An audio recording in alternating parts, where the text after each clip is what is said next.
selamat datang di podcast IKA. Saya Sita Supomo, Direktur Eksekutif Indonesia untuk Kemanusiaan. Bersama saya pada hari ini adalah Mas Eka Bukhori yang akan memandu podcast IKA ke depan. Selamat datang Mas Eka, apa kabar? Terima kasih Mbak Sita, kabar baik. Terima kasih saya udah diajak untuk podcast IKA. Tapi ngomong-ngomong, podcast IKA itu apaan sih Mbak? Aduh, podcast IKA ini podcast yang baru, walaupun sebelum-sebelumnya IKA sudah pernah berkarya dalam membentuk podcast. Tapi podcast IKA ini, IKA kependekan dari nama organisasi kami, Indonesia untuk Kemanusiaan. Sengaja dipilih yang pendek supaya mudah diingat teman-teman. Dan tujuan dari podcast ini adalah menyebarluaskan pengetahuan yang memang menjadi bagian visi dari organisasi kami. Mandat dalam mandat Renstra dan mandat organisasi secara umum adalah bagaimana pengetahuan-pengetahuan yang dihasilkan melalui kerja-kerja IKA itu bisa disebarluaskan kepada publik dimanapun mereka berada. Jadi intinya dengan podcast IKA Indonesia untuk Kemanusiaan itu ingin menyebarkan pengetahuan yang didapat. Betul, gitu ya? betul. Jadi mungkin sedikit saya jelaskan Mas Eka apa itu Indonesia untuk Kemanusiaan ya. Jadi Indonesia untuk Kemanusiaan ini tahun depan sudah berusia 30 tahun. Jadi organisasi ini memang sudah cukup lama. Nah, asalnya memang kami mengelola dana-dana untuk mendukung kerja-kerja hak asasi manusia. Nah, namun sejalan dengan perubahan dinamika waktu tentu saja di Indonesia ya. Sekarang ini dan sudah beberapa 10 tahun mungkin belakangan, 20 tahun belakangan Indonesia untuk Kemanusiaan ini menjadi organisasi sumber daya untuk masyarakat sipil. Intinya kemudian yang dilakukan IKA itu adalah IKA memberi dukungan, ini supporting organization lah ya. Jadi memberikan dukungan bagi komunitas akar rumput dalam perjalanan mereka mewujudkan kerja-kerja di level lokal untuk mencapai visi misi mereka yang pada umumnya mengacu pada masyarakat yang adil, bermartabat dan secara berkelanjutan. Dan hal ini dikerjakan dalam kerangka khususnya hak asasi manusia dan pelestarian lingkungan. Ini IKA mempunyai prinsip gitu ya dalam kita melihat resources atau sumber daya itu tidak semata-mata hanya dana. Tetapi juga yang kita sebut sebagai catur daya, jadi ada 4 aspeknya. Yang pertama tentu saja tadi saya sudah sebut dana, yang kedua ini adalah pengetahuan, yang ketiga adalah jejaring, dan yang keempat adalah kerelawanan.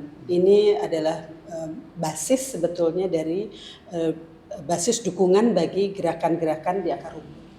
Begitu kira-kira, dan kami tentu saja juga melakukan pengumpulan dana publik ataupun melalui donatur maupun donor begitu ya, yang kemudian kami lakukan melalui program hibah kecil kami. Ada 4 macam program hibah kecil IKA, yaitu ada pundi perempuan yang bekerja untuk isu-isu anti kekerasan terhadap perempuan dengan melalui dukungan kepada Women Crisis Center, jadi memberikan dukungan bagi para korban. Yang kedua itu pundi hijau, yang sekarang kami banyak sekali melakukan kerja-kerja untuk climate justice atau keadilan iklim. Kemudian yang ketiga adalah, dan yang tertua sebetulnya, adalah pundi insani. Itu adalah pundi yang terkait isu-isu human rights, memberikan dukungan gerakan hak asasi manusia.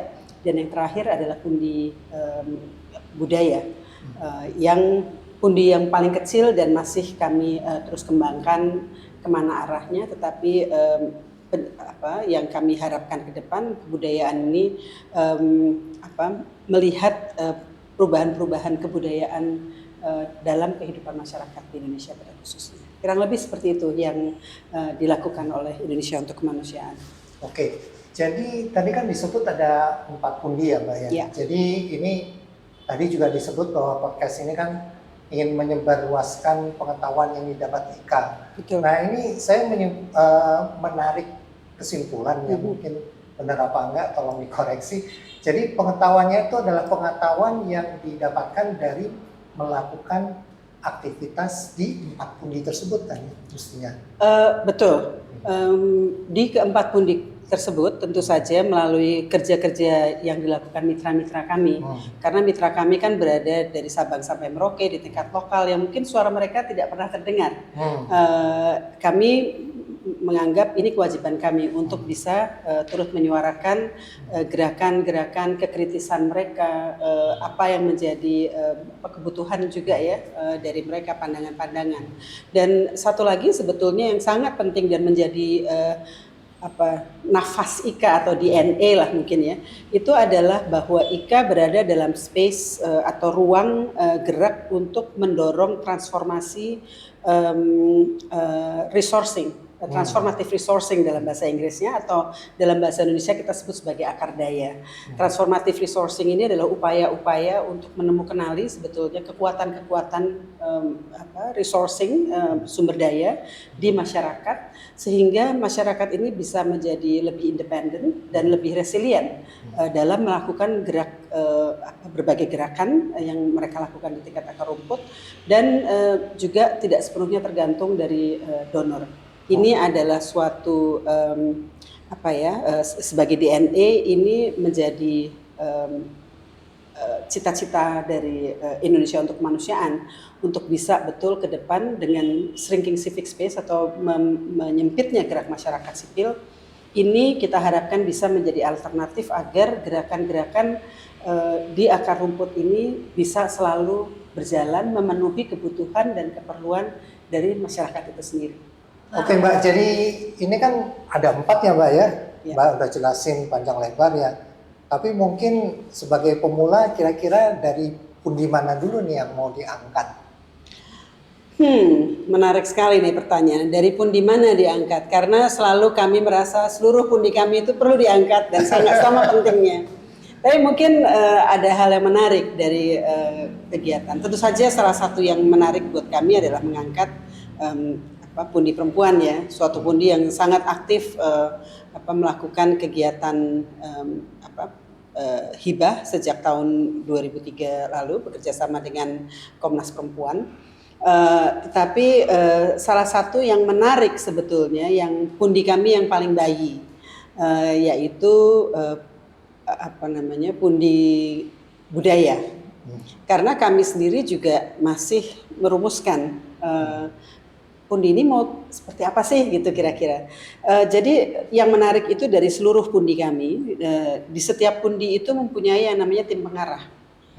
Apa kerja tim pengarah ini? Karena kami melihat bahwa IKA itu bukan organisasi yang melakukan implementasi langsung. Pengetahuan IKA terhadap kedalaman isu-isu dari setiap pundi itu tentu saja terbatas. Karena organisasi kami kecil. Yang di belakang ini nih, yang merah nih, ini adalah karakter IKA.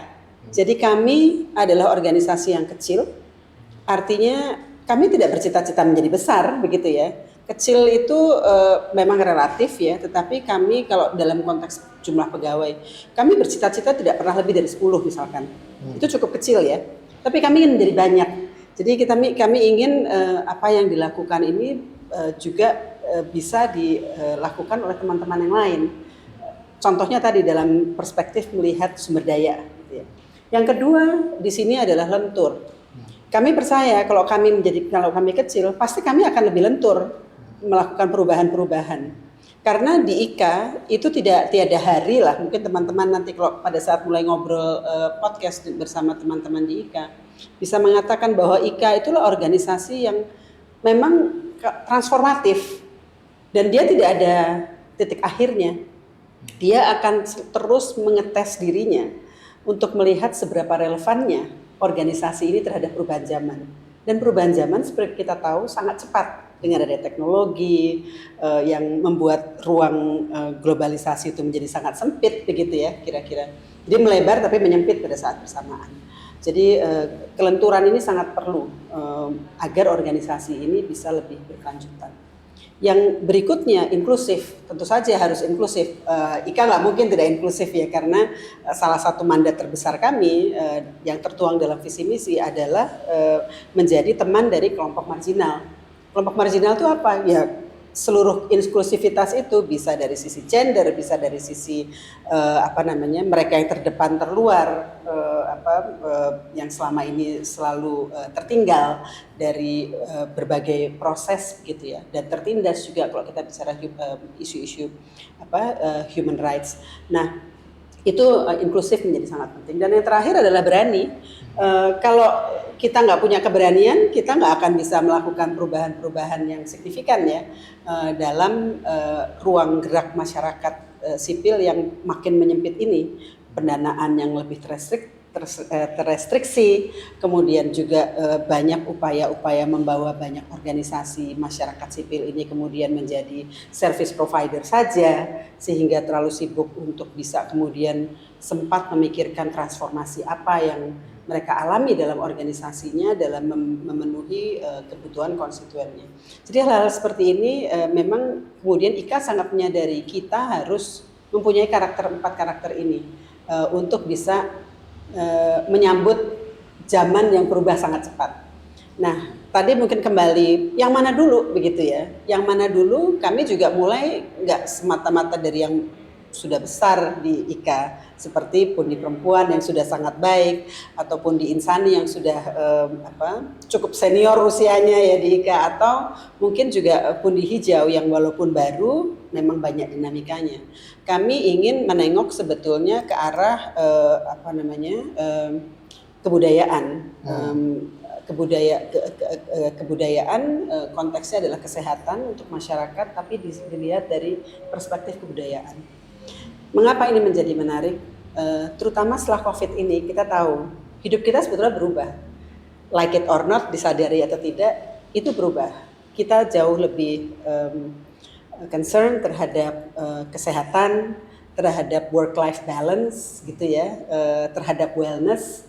Wellness itu tidak sekedar hanya berolahraga, tetapi juga mempunyai waktu cukup untuk keluarga, kemudian kita bisa melakukan misalkan meditasi, kita makan makanan yang gizi seimbang, kita harus berteman, kita harus punya waktu untuk misalkan jalan-jalan, walaupun jalan-jalannya cuma sekedar ke kebun binatang yang dekat atau jalan-jalan di sekitar rumah misalkan gitu ya. Tapi ada pola perubahan di mana kita tidak lagi dikungkung hanya sekedar tembok-tembok pekerjaan. Ini yang saya rasa di IKA menjadi hal yang menarik untuk bereksperimen. Karena eksperimen itu adalah salah satu DNA IKA untuk tadi, makanya kita menjadi fleksibel tadi ya Mas ya. Jadi ini menjadi salah satu eksperimen terkini, dan kita berharap ini sesuatu eksperimen yang juga teman-teman masyarakat bisa lihat bahwa kehidupan sudah berubah setelah COVID, dan kita perlu meredefinisikan kembali sebetulnya sehat itu apa sih gitu ya untuk kita. Kurang lebih itu kenapa kok kemudian kita tertarik untuk masuk mengembangkan pundi budaya. Oke. Berarti yang diangkat duluan itu adalah dari pundi budaya. Betul. Dengan empat nilai atau yang kecil, lentur itu. Oh, itu IKA. Ya, dengan itu dimanapun yang kita lakukan maupun di apapun itu selalu ada karena itu DNA-nya IKA. Ya, itu pasti harus nongol di podcastnya kan ya? Oh, harus dong. Ya. Kita harus bahas nanti. Ada cara-cara kerja IKA di mana, karena kecil kan kita nggak mungkin juga melakukan sendiri. Okay. Jadi kolaborasi itu juga menjadi another DNA dari IKA. Nah, kalau kita bicara bagaimana IKA berkolaborasi, ada juga yang namanya komunitas pemberdaya. Jadi kalau IKA ini adalah pengelola, maka ada komunitas pemberdaya yang menjadi bagian integral dari kehidupan IKA. Siapa mereka? Mereka bisa relawan, mereka bisa orang yang memang punya idealisme yang sama dengan IKA, kemudian bekerja mengembangkan pemikiran-pemikiran dan kerja-kerja bersama, begitu ya, bisa macam-macam. Tapi kita paling kurang di IKA mendefinisikan menjadi 4. Yang pertama itu peran dari para pengarah, gitu ya. Pengarah yang tadi salah satunya mewarnai pundi-pundi, di setiap pundi ada pengarah, bagaimana kemudian pundi-pundi itu relevan sebagai representasi dari masyarakat yang marginal itu tadi. Kemudian yang kedua adalah penggalang. Penggalang itu adalah melakukan penggalangan sumber daya. Tadi ada catur daya IKA yang saya sudah sampaikan. Kemudian ada juga yang namanya kita sebut sebagai pemrakarsa. Mereka yang menerima hibah-hibah kecil IKA untuk melakukan kerja-kerja komunitas. Kemudian yang terakhir adalah pemakna. Pemakna ini kalau dalam bahasa umumnya itu adalah orang-orang yang memberikan arti, begitu ya, atau makna dari suatu fenomena. Pemaknaan ini menarik. Ini dalam pemaknaan ini menjadi bagian dari siklus. Kalau ini adalah suatu dana hibah, ini adalah siklus yang terakhir, proses hibah, di mana kita melihat transformasi suatu gerakan menggunakan pendekatan subjectivity, gitu ya. Jadi di mana kemudian kita tidak melihat, karena dana IKA kecil sekali ya, mungkin hanya sekitar dari 5, 10, 15 sampai 25 juta. Sangat-sangat kecil kalau dibandingkan dengan dana-dana hibah yang ada di diberikan kepada masyarakat. Jadi kecil, sehingga buat IKA tidak masuk akal kalau kita hanya melakukan evaluasi monitoring, which is yang kita lakukan juga, tetap kita lakukan. Tetapi kalau itu tuh berapa sih dana kecil itu, apa sih kontribusinya terhadap perubahan misalkan, kan sulit dilakukan. Jadi IKA membuat pemaknaan ini untuk melihat bagaimana suatu organisasi melakukan gerakannya. Biasanya organisasi sulit mempunyai waktu untuk melakukan proses refleksi karena sibuk memenuhi permintaan donor dengan deliverables-nya, laporan-laporannya. Jadi pokoknya udah nggak punya waktu lah gitu. Jadi ini sebetulnya mengajak organisasi-organisasi mitra-mitra kami ini untuk melihat kembali gerakan kamu tuh untuk apa sih, gitu ya? Apakah gerakan kamu sudah memenuhi visi-visi kamu? Kurang lebih seperti itu, memberi kita ke ruang yang berbeda, melakukan proses refleksi, kurang lebih begitu. Jadi ya itulah IKA ini kerja-kerjanya. Oke, jadi mestinya tadi kan Mbak bilang ini kita mau ngangkat yang dari pundi budaya kan. Pundi budaya ini kan yang paling kecil ya. Kalau anak bungsu. Anak bungsu lagi kecil-kecilnya mestinya lagi lucu-lucunya gitu ya. Aduh. Ditambah dengan segala hal tadi yang Mbak jelaskan tentang kecil lentur, terutama pemaknaan ya. Kalau pas muda itu kan pemaknaan sangat penting dan pasti podcast ini akan menarik nih kayaknya. Harapannya begitu. Dengan dukungan teman-teman semua pasti menjadi baik.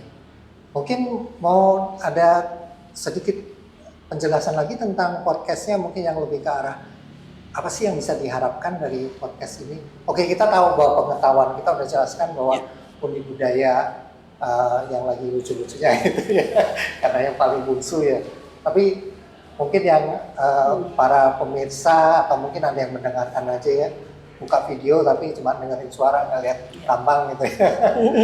Itu kira-kira apa yang mungkin akan menarik buat mereka, Mbak? Ini pertanyaan menarik. Apa yang akan menarik buat pemirsa? Ini agak susah ya, karena kan saya harus menjadi permisal juga supaya bisa memberikan masukan. Tentu saja apa yang saya share di sini menjadi kacamata pandang IKA, tetapi itu yang kami harapkan apa yang dirasakan juga oleh pemirsa. Kami ingin informasi-informasi, pengetahuan, obrolan-obrolan yang dibagi melalui podcast ini bisa membuat teman-teman bertanya sebetulnya. Ini apa sih? Dan ingin mengetahui lebih jauh. Sesimpel itu sih. Karena kalau sampai teman-teman begitu mendengarkan, nggak pernah kepikir, apa ya ini ya? Kemudian mulai cari informasi melalui internet atau apapun ya, aplikasi dan sebagainya. Atau mungkin juga bertanya kepada teman-teman atau keluarganya, mereka yang menjadi lingkungannya. Maka sebetulnya podcast itu sudah mencapai apa yang ingin dilakukan. Nah, di Pundi Budaya ini salah satu yang kita lakukan adalah gerakan kebudayaan kesehatan untuk masyarakat. Jadi ini suatu konsep yang menarik yang kami harapkan. Tadi kita udah ngobrol ya sedikit tentang pasca COVID kesehatan itu seperti apa. Kami kebetulan mempunyai mitra yang namanya Taman Sringanis.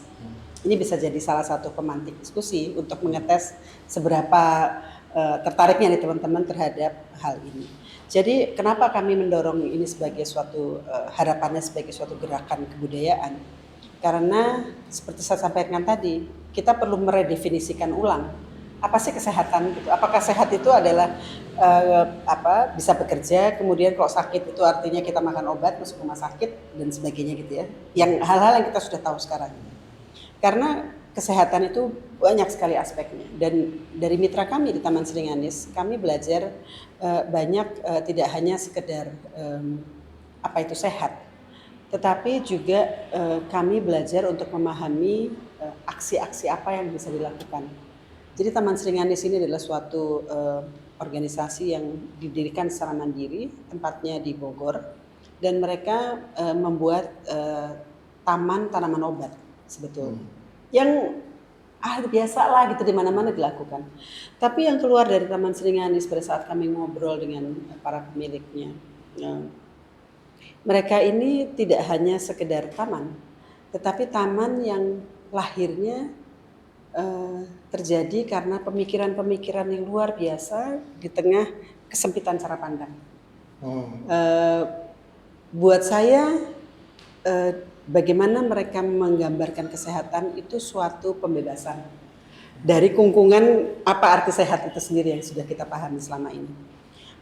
Jadi apa yang saya maksud sebagai pembebasan itu adalah kita bisa mendefinisikan sehat seluas-luasnya. Apa itu makna sehat untuk kita? Kalau sehat itu artinya kita perlu hidup lebih teratur, makan teratur, tidur teratur, dan itu sehat. Jadi kita mendekonstruksi lah istilahnya kesehatan ini, dan ini kita harapkan dari podcast bersama Taman Sringanis, ada Pak Putu, ada Bu Endah istrinya ke depan. Ini kita harapkan teman-teman yang mendengarkan podcast ini juga mulai memikirkan definisi saya sehat itu apa sih gitu ya. Dan harapannya tentu saja teman-teman bisa mendekonstruksi dan melihat makna kesehatan yang paling tepat untuk mereka itu apa begitu. Nah, ini harapannya bisa membuka ruang diskusi yang lebih besar, sehingga di mana-mana orang mulai mempertanyakan sehat itu apa, kesehatan itu apa, dan ini bisa menjadi gerakan bersama, merumuskan kembali, mendekonstruksi dan merekonstruksi kembali apa itu kesehatan. Jadi Taman Sringanis ini selain mereka mempunyai taman yang berisi berbagai macam jenis tanaman obat-obatan yang sudah langka juga sebetulnya kita dengarkan, mereka juga mempunyai upaya untuk tidak hanya sekedar membuat jamu ya, everybody can do jamu ya. Tapi jamunya ini dengan wisdom atau kebijakan-kebijakan yang sangat berbeda. Saya mendengarkan, jadi ini sebetulnya untuk ini karena ada aura dan it's a different knowledge altogether kalau dari saya mendengarkan. Jadi saya berharap ini bisa menjadi pemantik diskusi. Dan juga yang kami hargai dari Taman Sringanis ini, karena kami lakukan waktu itu melalui penghibahan kecil juga ya. Saat itu kami meneropong kepemimpinan perempuan. Karena tentu saja kepemimpinan perempuan itu sangat lekat dengan Indonesia untuk kemanusiaannya. juga kepemimpinan perempuan seperti Bu Endah di Taman Seringanis ini yang memang pengetahuannya luar biasa dan usia beliau sudah 80 tahun, suaminya juga sudah 85-an ya. Sehingga kami merasa perlu kita menjaga agar pengetahuan yang sangat kaya yang beliau miliki itu bisa kita rawat bersama dan terus kita bisa lihat apa yang menjadi pemikiran-pemikiran di belakangnya. Karena kami mendengar langsung dari mereka berdua, Pak Putu dan Bu Endah, dan itu suatu buat kami pengalaman yang luar biasa dan kami rasa ini juga bisa menjadi pengetahuan publik dan mudah-mudahan ini bisa mendekonstruksi, berkontribusi maksudnya, mendekonstruksi apa itu kesehatan atau sehat bagi kita semuanya. Oke, jadi yang akan diangkat itu dari Budi Budaya ya Mbak ya, tepatnya Taman Seringanis dan kemudian juga di situ ada peran kepemimpinan Bu Endah gitu ya. Ya, kepemimpinan perempuan Mas. Ya, kepemimpinan dalam hal ini Bu Endah. Ya, dalam hal ini. Maaf Bu. Enggak apa-apa, it's alright. Oke, terus ini juga saya jadi penasaran nih, kan tadi dijelaskan bahwa intinya akan mengajak ya, ingin mengajak supaya orang bertanya dan ingin tahu lebih lanjut ya. Nah, dalam membuat podcast ini juga apakah supaya orang yang lebih banyak nanya itu apakah Ika sendirian atau Ika dengan siapa itu? Ini kembali ke konsep Ika Mas tadi bahwa salah satu karakter Ika itu kecil. Dengan staf 8 orang nggak mungkin dong kita bisa melakukan sendiri. Apalagi pengetahuan kita relatifly terbatas untuk berbagai aspek ya. Jadi dalam IKA itu ada yang kita sebut sebagai komunitas pemberdaya itu tadi. Ada bagian-bagian dari mereka yang memang penting dalam proses-proses kerja-kerja IKA ke depan. Artinya apa? Dengan komunitas pemberdaya, otomatis tanpa diragukan lagi, IKA itu harus berkolaborasi. Jadi kolaborasi adalah salah satu DNA dari IKA, konsekuensi sebagai organisasi yang kecil. Kita tahu apa yang kita mau, tapi kita tahu apa yang kita nggak bisa juga gitu. Akan lebih, bukannya nggak bisa, maksudnya kita bisa dengan bekerja sama dengan yang lain. Nah, untuk podcast ini kami bersyukur sekali karena ada teman untuk melangkah bersama. Jadi kami ngobrol dengan Mbak Dami dari Center for Transdisciplinary and Sustainable Science atau lebih dikenal oleh komunitas sebagai CTSS. Ini adalah salah satu organisasi atau institut atau bagian center yang menjadi bagian dari IPB sebetulnya. Nah, ini adalah mereka mengembangkan ilmu-ilmu baru tentang keberlanjutan.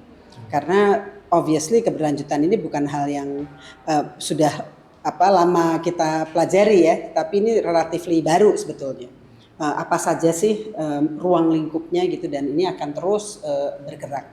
Nah, CTSS ini kebetulan mereka mengusung misi yang salah satunya mencari solusi dalam menyelesaikan permasalahan yang kompleks atau wicked problem mereka katakan. Dan pendekatan yang mereka lakukan menggunakan pendekatan transdisiplin. Jadi kearifan lokal menjadi sumber pengetahuan yang juga penting bagi mereka. Nah, di sini sebetulnya ketemulah antara kami dengan antara IKA ya, Indonesia untuk Kemanusiaan, dengan CTSS, karena kami sama-sama melihat pengetahuan lokal ini perlu kita rawat bersama. Kalau nggak kita siapa lagi kan gitu ya.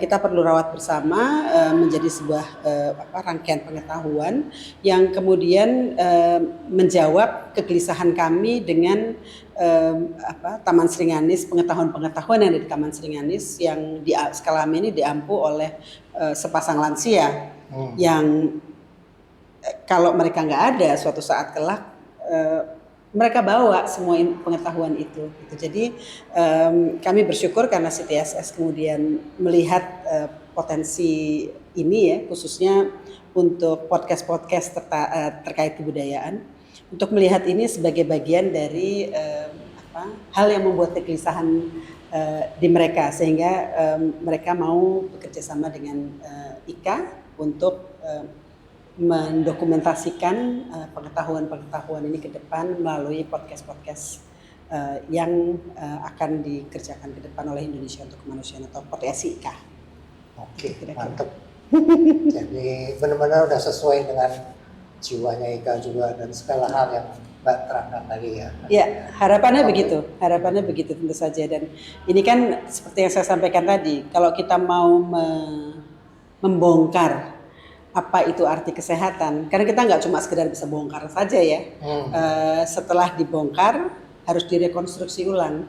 Tentu saja ini kan membutuhkan mereka yang punya pengetahuan yang mumpuni. Jadi kita berharap CTSS bisa mewujudkan ini bersama-sama.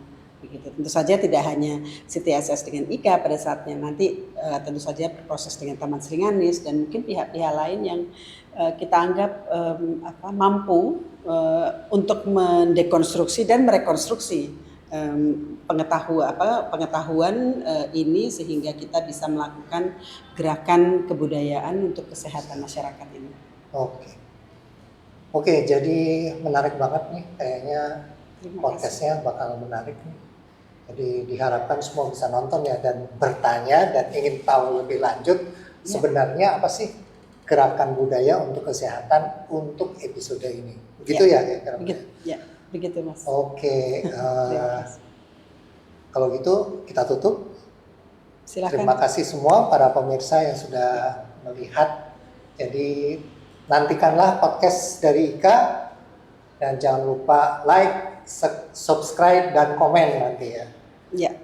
Supaya banyak yang bertanya dan banyak yang ingin lebih tahu, ya, ingin tahu lebih banyak lagi supaya bisa untuk khususnya untuk episode ini memahami apa sih sebenarnya gerakan budaya untuk kesehatan. Ya.